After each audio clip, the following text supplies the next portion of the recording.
너는 내 하나님 여호와의 이름을 망령되이 일컫지 말라. 나 여호와는 내 이름을 망령되이 일컫는 자를 죄 없는 줄로 인정하지 아니하리라.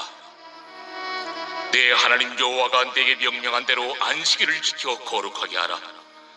엿새 동안은 힘써 내 모든 일을 행할 것이나 일곱째 날은 내 하나님 여호와의 안식일인즉 너나 내 아들이나 내 딸이나 내 남종이나 내 여종이나 내 소나 내 나귀나 내 모든 가축이나 내 문 안에 유하는 객이라도 아무 일도 하지 못하게 하고 내 남종이나 내 여종에게 너같이 안식하게 할지니라. 너는 기억하라.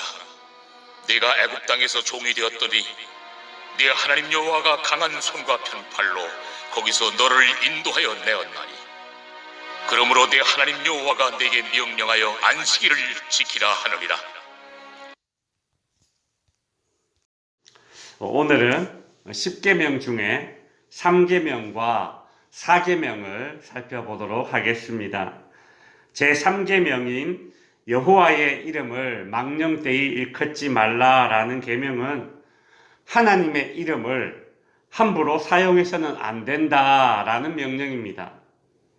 성경에 나타난 하나님의 이름을 망령되게 사용한 사례를 살펴보자면 열왕기상 12장에서 아합 왕 때에 아람과의 전쟁을 해야 하느냐 하지 말아야 하느냐를 놓고 고민을 하게 되었습니다.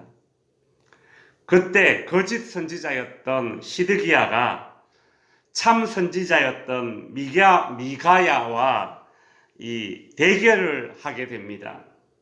거짓 선지자 시드기야는 자신이 하나님의 말씀을 받은 것처럼 그렇게 말을 하지만 사실은 거짓이었죠. 이와 같은 것입니다. 하나님이 말씀하지 않은 것을 하나님의 말씀으로 전하는 것이죠. 요즘 뉴스에 JMS 그 이단들 그 다큐멘터리가 연일 보도되고 있지 않습니까?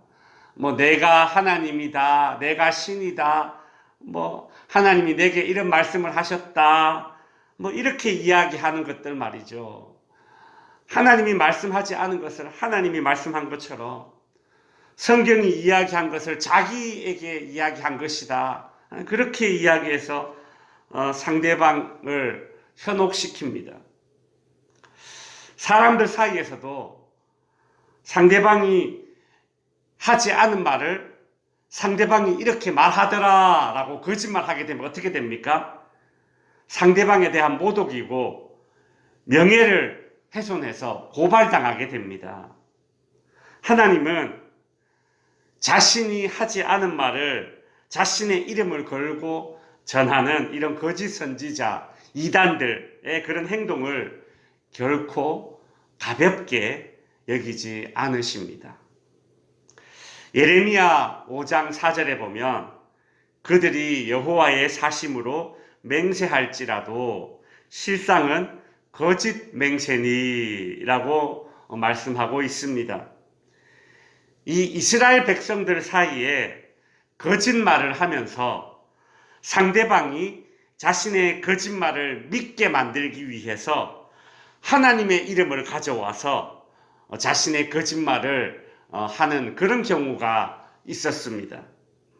상대방으로 하여금 신뢰를 얻어내기 위해서 하나님의 이름을 언급하는 것은 하나님의 이름을 망령되이 일컫는 것이다. 이제 그렇게 이야기하고 있죠. 그래서 하나님의 이름으로 맹세하는 것은 잘못된 그런 태도입니다. 여러분, 우리 인간들이 뭐라고 하나님의 이름으로 맹세를 하겠습니까? 그죠? 그런데 상대방에게 신뢰를 주기 위해서 우리는 이제 이렇게 이야기하지 않습니까? 내가 하늘에 두고 맹세하는데 이런 말을 쓰지 않습니까? 이런 거 하지 말아라는 거예요. 이건 내가 진짜야, 진심으로 하는 말인데 이 정도 선에서 얘기를 해서 상대방을 설득하려면 설득하고 해야 되는 것이지 하나님의 이름을 맹세로 사용해서는 안 된다라는 것입니다. 이사야서 36장에 아수르 왕 사네립이 이제 이스라엘을 쳐들어와서 이 예루살렘 성을 딱 포위한 이후에 신하들을 보내어서 그 포위한 이스라엘 성을 포위하고 그곳에 하나님의 이름을 저주하도록 만듭니다.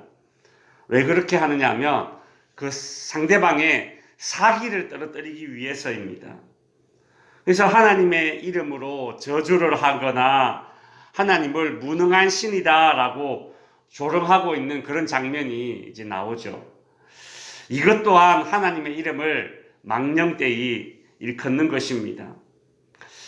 오늘날도 이 영어로 된 욕을 보면 이렇게 하나님의 이름을 망령되이 사용하는 경우가 종종 있습니다. 제가 예전에 외국 영화를 보고 있었는데 주인공이 어떤 안 좋은 일을 당했습니다. 그때 그 사람이 뭐라고 이야기하느냐 하면 Jesus Christ 이렇게 이야기해요. 이게 뭐냐면 예수 그리스도가 영어로 Jesus Christ거든요. 근데 주인공이 어떤 안 좋은 일을 당했는데 예수 그리스도 이렇게 이야기한다라는 겁니다. 그래 저게 왜 저런 말을 할까? 안 좋은 일 당해서 예수님 이름을 부르는 그런 건가? 그런 의미가 아니에요. 밑에 자막에 번역이 어떻게 나오느냐 하면 제기랄, 빌어먹을 이렇게 나옵니다. 그러니까 어떤 안 좋은 일을 당했는데 영어를 쓰는 사람들은 그때 Jesus Christ 이렇게 이야기하면 제기랄, 빌어먹을이라는 뜻으로 사용된다라는 거예요. 제가 처음에 그 장면을 보고 깜짝 놀랐죠. 야, 어떻게 예수님의 이름이 저렇게 욕으로 사용될 수도 있구나. 안 믿는 사람들 사이에서는 야, 참 세상이 악하죠. 이런 겁니다. 하나님의 이름을 저주로 그렇게 악한 감정을 표현할 때에 사용하는 것은 매우 잘못된 것이죠. 이것은 하나님의 이름을 망령되이 사용하는 대표적인 사례라고 할 수 있습니다. 네 번째 계명은 안식일을 지켜 거룩하게 하라라는 계명입니다.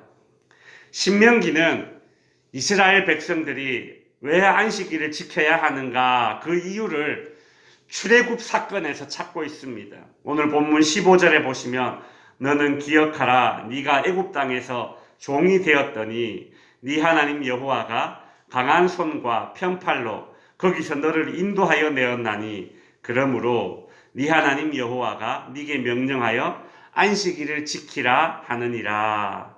이스라엘 백성들은 이집트에서 쉼을 얻지 못하고 학대 속에서 중노동을 했던 그런 노예였는데 그곳에서 구원하신 그 하나님을 기억해야 될 것 아닙니까? 그렇게 기억하기 위해서 어떻게 하라고 이야기합니까? 안식일을 지키라라고 이야기하고 있습니까? 우리가 어떻게 이 이집트에서 애굽에서 해방되었는가를 기억하고 묵상하는 시간을 정기적으로 가짐으로써 우리는 영혼의 건강을 유지할 수 있는 것입니다. 이처럼 안식일이 영혼의 해방을 되새기는 날이라는 점을 고려해 본다면 신약 시대에 예수님이 부활하신 날을 중요시해서 오늘날 이 토요일에 해당하는 안식일 대신에 그 다음 날인 주일을 안식으로 지키는 것은 매우 의미 있고 옳은 결정입니다. 예수 그리스도께서 부활하심으로써 우리의 영혼은 비로소 사망 권세에서 해방되었기 때문입니다. 그래서 초대교회 때부터 이미 안식일이 아니라 예수님이 부활하신 안식일 다음 날을 주일로 정해서 우리가 예배를 드린 것은 초대교회의 전통입니다. 우리가 유념해야 할 사실은 이 네 번째 계명은 집주인에게 주어진 명령이라는 사실입니다. 14절 후반부 맨 끝에 보시면 네 남종이나 네 여종에게 너같이 안식하게 하라 이렇게 이야기하고 있죠. 예전에는 그랬죠. 주인은 쉬고 종은 일하고 회사 사장은 교회 가고 직원은 주일날에도 나와서 일이 많으면 출근해서 일해야 되고 그랬습니다. 오늘날로 적용해 보자면 이 안식일에 대한 계명의 1차적 대상자는 누구인가 하면 기업을 경영하는 그런 경영주들이라는 것을 우리는 알 수 있습니다. 그리고 더 확장해서 적용해 보자면 이것은 내가 일하러 갈 것인가 아니면 예배 드리러 갈 것인가를 선택할 수 있는 모든 그리스도인들에게 주어진 계명입니다. 농사도 어떻습니까? 내가 이 시간에 일하러 갈 것인가 밭에 갈 것인가는 누가 결정하는 거예요? 내가 결정하는 거예요. 그런 결정권이 있는 사람에게 주어진 계명이 바로 이 사계명이라는 사실을 기억해야 합니다. 선택할 수 있는 그런 권한이 있는 자에게 하나님께서 이 명령을 주셨다는 것은 권한에 대한 책임이 누구에게 있다라는 겁니까? 자기 자신에게 있다라는 것이죠. 이제 말씀을 정리하겠습니다. 제3계명 여호와의 이름을 망령되이 일컫지 말라. 하나님의 이름은 경외해야 될 대상이고 경배의 대상이지 사용수단으로 삼아서는 안 될 것입니다.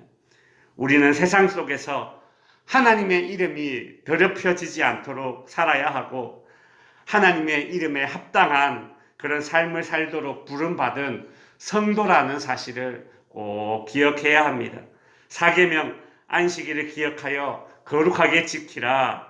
안식일은 그저 몸을 쉬는 날이 안식일이 아닙니다. 구원의 은혜를 베푸신 하나님을 기억하고 영혼의 안식을 위해서 힘쓸 수 있는 저와 여러분이 되시기를 간절히 바랍니다. 기도하겠습니다.